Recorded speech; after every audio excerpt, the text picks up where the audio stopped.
Okay, my name is Ron Rolheiser. I'm a Roman Catholic priest, and I'm at the OMI School of Theology in San Antonio, Texas. Roman Catholic.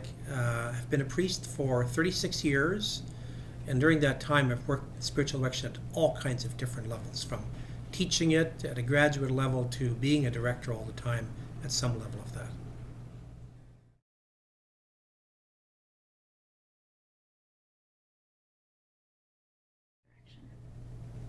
Good question. What would somebody expect to experience in spiritual direction?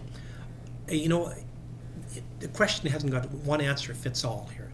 See, it depends at what level you're going in. So let me just kind of give you three levels. See, if someone's entering spiritual direction at a time of their life where they're still kind of searching and trying to set life together, that's kind of what I call the level of essential discipleship. See, what you expect then in spiritual direction is somebody to help you get the fundamentals.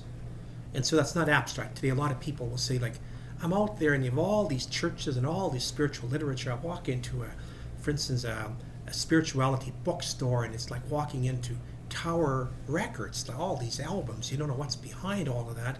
And they say, what's essential? What's accidental? What do I have to do? See, so initially, spiritual direction is a lot about laying foundations, laying fundamentals. This is necessary, this is optional, this is deep, this is fluff, to help you set your life together. Okay, that's at one level. There's a second level where you're entering spiritual direction and your life is essentially together. You're no longer sorting out the big, who am I? What does life mean? Is there a God? Are all the churches the same? Where you've already got basic commitments in your life and you're already basically a generative person, and you have discipline. See, discipline from the word discipleship. There's essential discipline. Your life is together more or less, and you're trying to give it away. See, then spiritual direction at that level is a lot about deepening. I'm praying, but how do I pray deeper? I'm serving, but how do I serve deeper? I think I'm unselfish, but what are my hidden areas of selfishness, and so on. See, that's level 2. Then there's still a level 3, and that's senior, true elder, what I call radical discipleship. That's people who their lives have been together and they've been serving for a long time. That's the stage where we're preparing really for death. It's not a stage we're in yet, thank goodness.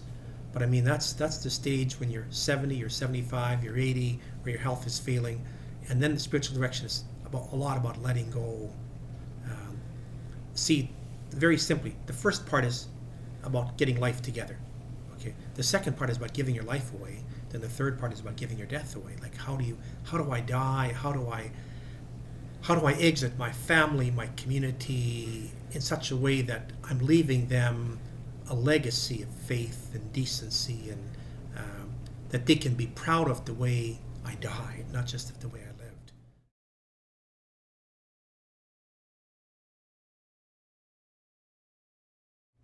But the simple question is everybody. The same as, let me use a simple kind of analogy. Who would benefit from talking to health professionals? Everybody. I mean, we have some gut instincts about, taking care of let's use the image of the body. I should eat right, jog, do this, do that. Whereas a professional trainer, a professional doctor, they can simply help you to avoid certain things that maybe you don't know about. They'll move you faster. You don't have to invent the wheel by yourself. And so really, literally everybody ideally could benefit from spiritual direction, the same as everybody ideally could benefit from having health food professionals or health professionals or trainers at a gymnasium. Simply they're experts who have trained, who understand, who know thousands of stories, who can so everybody benefits.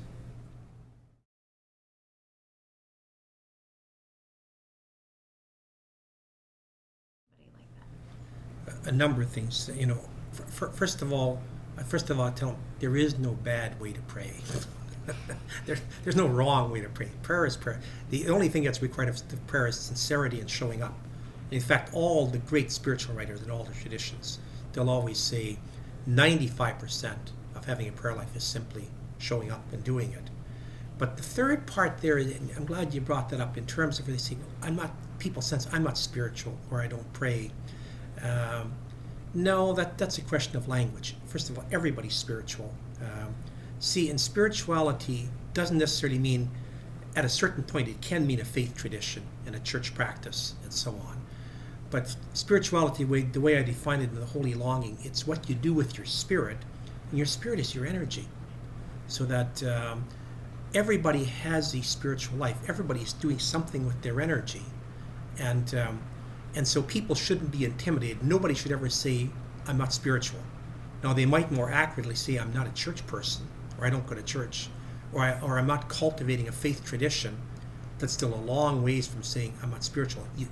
The same as you can't say, I'm not bodily, I'm not physical, or I'm not psychological. Nobody can say, I'm not spiritual. We're spiritual, the same as we're bodily. Sometimes we try to forget about our bodies. It doesn't let us do it. The same thing, we can try to forget about our spirits. It doesn't let us do it. It's there. And I think the confusion there, and it's a sincere one, that people see spirituality as they identify with church or some faith tradition and practicing the faith tradition. That's a way of working with your spiritual life, but doesn't define a spiritual life.